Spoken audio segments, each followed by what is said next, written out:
and please explain to me what you mean by marriage is hard. I've been with my wife for 5 years. We've been officially married for 2, and we didn't marry until after the first year of knowing each other.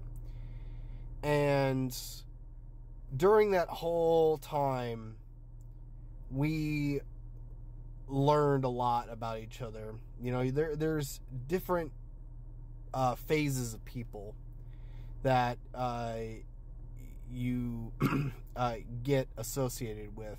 You know, there's the dating phase where you're not seeing them, you know, basically 24 hours a day.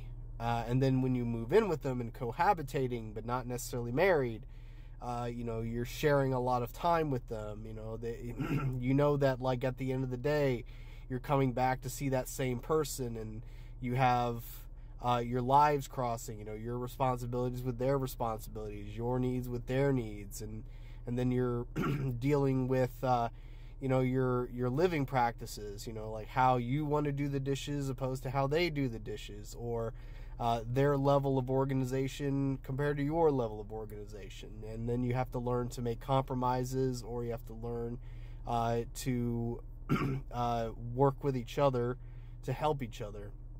And then you're going through, you know, your traumas that are triggered only by being around other people.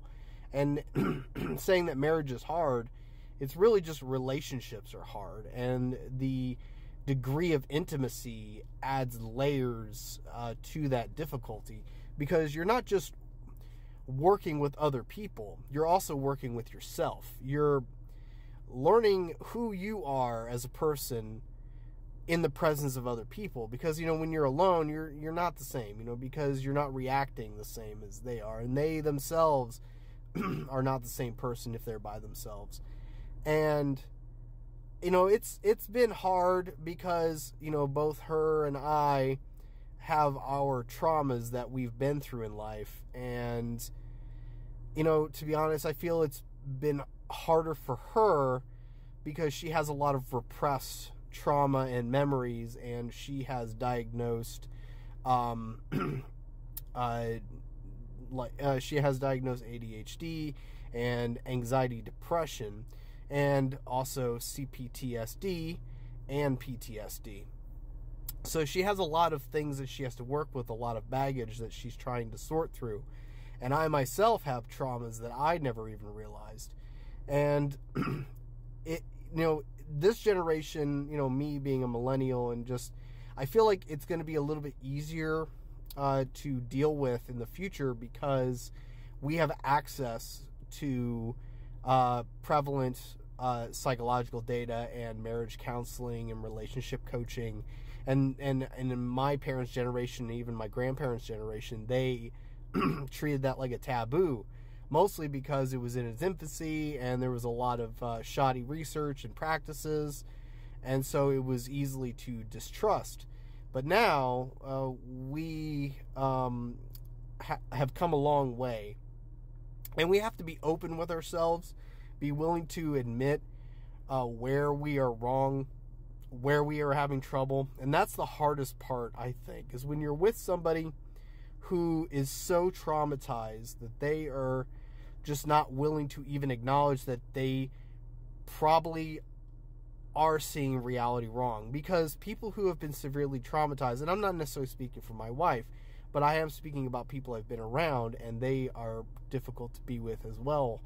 And just when you're with somebody who has so much trauma that they have a hard time acknowledging your observations of reality, that's really where, like, the hardest part lies. And when you're an older generation who doesn't understand things like you know, chemical imbalances and neuroplasticity and you know, complex post-traumatic stress disorder, you're going to just think of it as like that's an actual personality flaw in them.